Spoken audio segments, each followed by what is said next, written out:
ಮುಂದಿನ ಪದ್ಯಭಾಗ. ಕಬ್ಬಕ್ಕೀನೆ ಬಾಯ ಬಿಡುತ್ತಾವೆ ಇಬ್ಬೀಡ ಗಬ್ದಾಗ ಹೊಂಬಾಳೆ ನಡುಗ್ಯಾವ ತಾನಂದನು ಗಬ್ಬದ್ ಹೊಂಬಾಳೆ ನಡುಗ್ಯಾವ. ಇಲ್ಲೇನು ಹೇಳ್ತಾ ಇದ್ರೆ, ಕಬ್ಬಕ್ಕಿ ಬಾಯ ಬಿಡುತ್ತಾವ. ನಾನು ಹೇಳಿದೆ ಅದಕ್ಕೆ ಹೊಟ್ಟೆ ಹಸ್ದಿರುತ್ತೆ, ಮೀನು ತಿನ್ನೋದಕ್ಕೆ ಕಾತರವಾಗಿ ಹಾತುರದಿಂದ ಹಿಸ್ಟಿಯಾಗಿ ವೇಟ್ ಮಾಡ್ತಾ ಇರುತ್ತೆ.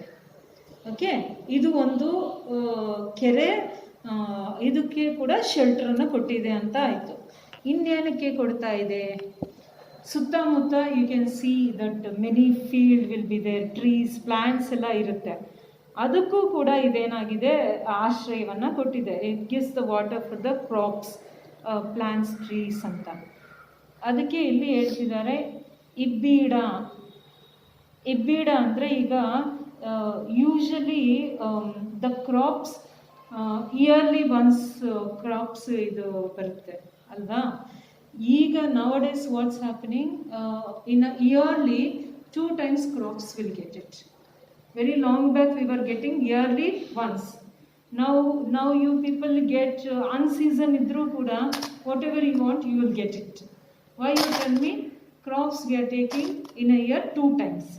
Then that is what you are saying ibbida. Ibbida andre ಎರಡು, ಬೀಡು ಅಂದರೆ ದಟ್ಸ್ ಅ ಥಿಂಗ್, ಎಷ್ಟು ಬೆಳೆ ಬಂದಿದೆ ಅಂತ. ಈಗ ಯಾರ್ಯಾರಿಗೆ ಫೀಲ್ಡ್ ಇರುತ್ತೆ, ವಿಲೇಜ್ ಬ್ಯಾಕ್ಗ್ರೌಂಡ್ ಇರುತ್ತೆ, they will understand this word. They will ask, just talking the field ಅಲ್ಲ, ನಿಮ್ಗೆ ಎಷ್ಟು ಬೀಡ್ ಬಿಡುತ್ತೆ ಅಂತ. That means how many times you will take the crops in a year ಅಂತ. ಸಮ್ ಡೇಸ್ ಒಂದು ಬೀಡ್ ಬಿಡ್ತೀವಿ ಅಂತಾರೆ, ಅಂದರೆ only once they will take the crop. 2 ಬೀಡ್ ಬಿಡ್ತವೆ ಅಂದರೆ ಇಯರ್ಲಿ ಟ್ವೈಸ್ ದ ಕ್ರಾಪ್ಸ್ ತಗೊಳ್ತೀವಿ ಅಂತ ಹೇಳ್ತಾರೆ. ಅಂಡರ್ಸ್ಟುಡ್? ಈ ಬೀಡ ಮೀನ್ಸ್ ದೆನ್. ಆಮೇಲೆ ಗಬ್ಬಾದ ಹೊಂಬಾಳೆ. ಗಬ್ಬಾದ್ ಅಂದರೆ ಫರ್ಟೈಲ್ ಅಂತ, ಫಲವತ್ತಾಗಿರೋದು ಅಂತ. ಹೊಂಬಾಳೆ ನಡುಗ್ಯಾವ. ಹೊಂಬಾಳೆ ಅಂದರೆ ಚಿತ್ರ ನೋಡಿ ತೋರಿಸ್ತೀನಿ. ಈಗ ಮೊದಲನೇ ಸ್ಟಾನ್ಸದಲ್ಲಿ ಮೊದಲನೇ ಸಾಲು ಏನು ಹೇಳ್ತಾ ಇದೆ, ಕಬ್ಬಕ್ಕಿನೇ ಬಾಯಿ ಬಿಡ್ತಾವೆ. ಕಬ್ಬಕ್ಕಿನೇ ಬಾಯಿ ಬಿಡ್ತಾವೆ ಅಂದರೆ ಅಲ್ಲಿ ನೀರಲ್ಲಿಲ್ವ ಜಲಚರಗಳು. ರಿಮೆಂಬರ್ ದಿಸ್ ವರ್ಡ್, ಜಲಚರ. ಜಲಚರ ಅಂದರೆ ನೀರಿನಲ್ಲಿ ವಾಸಿಸು, ಲೈಕ್ ಮೀನು, ಫಿಶ್, ಕಪ್ಪೆ, ಫ್ರಾಗ್. ಓಕೆ, ಇದು ತಿನ್ನೋಕ್ಕೆ ಕಬ್ಬಕ್ಕಿ, ದ ಬರ್ಡ್, ಓಕೆ, ಆಸೆ ಪಡುತ್ತೆ. It likes to have that one. So ಈ ಕೆರೆ ನೀರು ಅದಕ್ಕೆ ಆಶ್ರಯವನ್ನು ಕೊಟ್ಟಿದೆ. ಜಲಚರ ಜೀವಿಸೋದಕ್ಕೆ ಅದು ಆಶ್ರಯ ಕೊಟ್ಟಿದೆ, ಪ್ಲಸ್ ಇದಕ್ಕೆ ಫುಡ್ ಕೂಡ ಆಗಿದೆ. Understood? The next third point is what that I told, ಬೆಳೆ ಬೆಳೆಯೋದು 2 times, harvest 2 times in a year getting, right? That is ಇಬ್ಬೀಡ. ಸೊ ಅಂದರೆ ಮರ ಗಿಡ ಹಾರ್ವೆಸ್ಟ್ ಮಾಡೋಕ್ಕೂ ಕೂಡ ಇದು ಹೆಲ್ಪ್ಫುಲ್ ಆಗಿದೆ. ಯಾವುದು? ಕುಣಗಲ್ ಕೆರೆ. ಆಮೇಲೆ ಇನ್ನೊಂದು ಏನು ಹೇಳ್ತಾ ಇದ್ದಾರೆ, ಗಬ್ಬಾದ್ ಹೊಂಬಾಳೆ. You can see the picture. ಹೊಂಬಾಳೆ ಅಲ್ಲಿ ಗೊನೆ ಇದೆ ನೋಡಿ. ಗೊನೆ ಅಂತ ಹೇಳಿದ್ರೆ ಆ ಬಾಳೆಹಣ್ಣು ಫುಲ್ ದಿಸ್ ಥಿಂಗ್, ಅದು bunch of banana is there, no, that is called ಗೊನೆ. ಓಕೆ, ಅದು ಕೊನೆಯಲ್ಲಿ ಹೂ ಬಿಟ್ಟಿದೆ ನೋಡಿ, ಅದು ಹೊಂಬಾಳೆ. ಇದಕ್ಕೆ ಪೂರ್ತಿ ಹೊಂಬಾಳೆ ಅಂತ ಹೇಳ್ತಾರೆ. ಆ ಹೂವು ನೋಡೋದು ತುಂಬ ಶ್ರೇಷ್ಠ. Those who see blooming that, people believe that they'll be very lucky ಅಂತ. It's a belief. ಯಾಕೆ ಅಂದರೆ ಅದು ತುಂಬ ಅಪರೂಪ ಆ ಥರ ಬಿಡೋದು, ನೋಡೋದು. ಒಂದೇ ಗೊನೆ ಬಿಡುತ್ತೆ ಒಂದು ಬಾಳೆ ಗಿಡಕ್ಕೆ. ಓಕೆ, ಸೊ ಅದರಿಂದ ಹೊಂಬಾಳೆ ನಡುಗ್ಯಾವ. ನಡುಗೋದು ಅಂದರೆ ಏನು? ಶಿವರಿಂಗ್. ಇಲ್ಲಿ ಏನೋ ಅರ್ಥ, ನಡುಗೋದು ಅಂದರೆ ಏನು ಶಿವರಾಗುತ್ತೆ ಅಂತ ಅಲ್ಲ. ಇಲ್ಲಿ ವಾಟ್ ಇಟ್ ಈಸ್, ಕೆರೆ ನೀರನ್ನು ಚೆನ್ನಾಗಿ ತಗೊಂಡು ದಷ್ಟಪುಷ್ಟವಾಗಿ ಬೆಳೆದಿದೆ ಅಂತ. ಏನಂತಾರೆ, ಒಳ್ಳೆ ಕೆರೆ ನೀರನ್ನು ಉಪಯೋಗಿಸ್ಕೊಂಡು ಗುಡ್ ಹೀಲ್ಡ್ ಆಗಿ ಆ ಫುಡ್ ಬರುತ್ತೆ, ಕ್ರಾಪ್ಸ್ ಬರುತ್ತೆ. Specially they are talking about which one, ಬಾಳೆಹಣ್ಣು ಪ್ಲಾಂಟಿಂಗ್. ಸೊ ಈ ಗಿಡಗಳೇನಾಗುತ್ತೆ, ಗಾಳಿ ಬಂದಾಗ ವೆನ್ ದ ವಿಂಡ್ ಬ್ಲೋಸ್ ಅಲ್ಲ, ಅದು ಆ ಕಡೆ ಈ ಕಡೆ ಹೊಯ್ದಾಡುತ್ತೆ. It moves here and there. ಹೊಯ್ದಾಡುತ್ತೆ means what? It move this and that side. So to see this way, the moving here and there, no, ಅದನ್ನು ಜಾನಪದರು ದ ಪೀಪಲ್ ಆರ್ ಸೇಯಿಂಗ್ ನಡುಗ್ಯಾವ ಅಂತ. ಅಂಡರ್ಸ್ಟುಡ್? ತಾನಂದನು. So the same repeated in the next line. ಗಬ್ಬಾದಂದರೆ fertile ಫಲವತ್ತಾದ. Let us go to the next stanza. ಹಾಕೋ ಕುಂದೂರು ಗೋಲು ನೂಕೋ ಕುಂದೂರು ಗೋಲು ಬೊಬ್ಬೆ ಹೊಡೆದಾವ ಬಾಳೆ ಮೀನು ತಾನಂದನ್ನು ಬೊಬ್ಬೆ ಹೊಡೆದಾವ ಬಾಳೆ ಮೀನು. ಇಲ್ಲಿ ನೋಡಿ, ಅಲ್ಲಿ ಫಿಶರ್ ಮ್ಯಾನ್ ಮೀನು ಹಿಡಿಯೋರಿದ್ದಾರೆ, ಬೋಟ್ ಇದೆ, ಅವ್ರ ಕೈಯಲ್ಲಿ ಒಂದು ಸ್ಟಿಕ್ ಥರ ಇಟ್ಕೊಂಡಿದ್ದಾರಲ್ಲ, ಅದನ್ನು ಊರ್ಗೋಲು ಅಂತ ಹೇಳ್ತಾರೆ. To what is say move the water. 3 people will be there, depend upon the size of the boat. Sometime 3 people will be there, sometime 4, 6, like that it will be.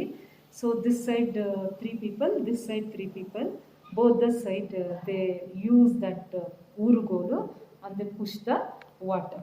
So here it is, in this stanza they are given 3 people are using. Hako kundurugolu nuko kunduru. One sari one kade they put the stick, the another side they will push, then the boat it will move front. See, he has in his hand single one, it's a small boat, so he is running alone, so that is called urugulu. Okay, hako kondurugulu ಅಂದ್ರೆ ಅದು ಕೆಳಗೆ ಹಾಕೋದು ಅಷ್ಟೇ, ನೂಕೋದು ಅಂದ್ರೆ push ಮಾಡೋದು. Okay, ಹಾಕೋ ಕೊಂದೂರುಗೋಲು ನೂಕೋ ಕೊಂದೂರುಗೋಲು. ಬೊಬ್ಬೆ ಹೊಡೆದವ ಬಾಳೆ ಮೀನು. What is they are saying here? Before I told kabbaki, for that fish jalachara, it's a food. The second point I told it's help the crops.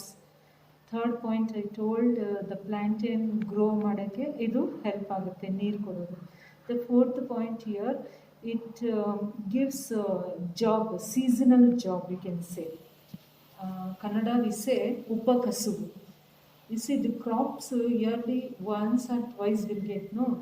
Usually farmers, they will be having 6 months or 3 months continuous work. Once the crop fasal avarge siktu andre, they will be free, leisure. So that time they will do upakasubu, sub occupations they do, like silk, honey, like that ships adu aa thara nodkollo thara fishing also. Okay, ಇಲ್ಲೇನು ಹೇಳ್ತಾ ಇದ್ದಾರೆ, fishing ಮಾಡೋಕ್ಕೂ ಕೂಡ ಇದು helpful ಆಗಿದೆ. ಅಂದರೆ human ಬೀಯಿಂಗ್ಗೆ, ಫಿಶರ್ಸ್ಗೆ ಇದು ಒಂದು ಜಾಬ್ ಕೂಡ ಕೊಡ್ತಾ ಇದೆ. ಯಾವುದು? ಕುಣಗಲ್ ಕೆರೆ. ಅದಕ್ಕೆ ಇಲ್ಲೇನು ಹೇಳ್ತಾ ಇದ್ದಾರೆ, ವೆನ್ ದೇ ಫಿಶಿಂಗ್ ಮಾಡ್ತಾರಲ್ಲ, ಫಿಶಸ್ನ ಬಲೆಯಲ್ಲಿ, ಬಲೆ ಮೀನ್ಸ್ ನೆಟ್ಟಲ್ಲಿ ಸಿಕ್ಕಾಕೊಳ್ಳುತ್ತಲ್ಲ ಫಿಶ್, ಅದೇನು ಮಾಡುತ್ತೆ, ಅದು ಬ್ರೀತ್ಲೆಸ್ ಆಗಿ ಲೈಫ್ ಇದೋಗ್ತಾ ಒದ್ದಾಡುತ್ತೆ, ವಿಲಿವಿಲ ಅಂತಾರೆ. It will jump, isn't it, when you take out of the water. ಅದಕ್ಕೆ ಇಲ್ಲೇನು ಹೇಳ್ತಾರೆ, ಬೊಬ್ಬೆ ಹೊಡೆದವ ಅಂದರೆ ಶೌಟ್ ಮಾಡುತ್ತೆ ಅಂತ. ಶೌಟ್ ಮಾಡುತ್ತೆ ಅಂದರೆ literally it is not shouting, the way it's jumps and move, that one they told here ಬೊಬ್ಬೆ ಹೊಡೆದವ ಬಾಳೆ ಮೀನು. ಸಿ, ಬಾಳೆ ಮೀನು it's one kind of fish. You see the pic. ನೋಡಿ, ಮೀನುಗಾರಿಕೆ ಮಾಡ್ತಾ ಇರೋದು. ಫಿಶಿಂಗ್ಗೆ what we say in Kannada word, ಮೀನುಗಾರಿಕೆ ಮಾಡ್ತಾರೆ. ಮೀನುಗಾರಿಕೆ ಒಂದು ಉಪಕಸುಬು, ಇಟೋಲಿನ ಸಬ್ ಆಕ್ಯುಪೇಷನ್ ಅಂತ. ಮೀನುಗಾರಿಕೆಗೆ ಕೂಡ ಇಟ್ ಈಸ್ ಆಧಾರ ಸ್ತಂಭ. ಆಧಾರ ಸ್ತಂಭ ಅಂದರೆ ಇದು ಸಪೋರ್ಟಿಂಗ್ ಆಗಿ ಇದೆ, ಹೆಲ್ಪ್ ಮಾಡ್ತಾ ಇದೆ, even for the human being. See the next pic. See, at the edge all fishers standing. ಅವರು ಬಲೆಯಲ್ಲಿ ಮೀನೆಲ್ಲ ಹಿಡಿದು ಅಲ್ಲಿ ದೋಣಿ ಬೋಟ್ನಲ್ಲಿ ಹಾಕ್ಕೊಳ್ತಿದ್ದಾರೆ. Can you see this? So fishing, ಇದು ಮೀನುಗಾರಿಕೆ. ಇಲ್ಲಿ ಯಾವ ಮೀನು ಯೂಸ್ ಮಾಡ್ತಿರೋದು, ನಾನು ಹೇಳಿದ್ದು ಬಾಳೆ ಮೀನು. Its name of the fish. See the pic. ನೋಡಿ, ಇದು ಬಾಳೆ ಮೀನು.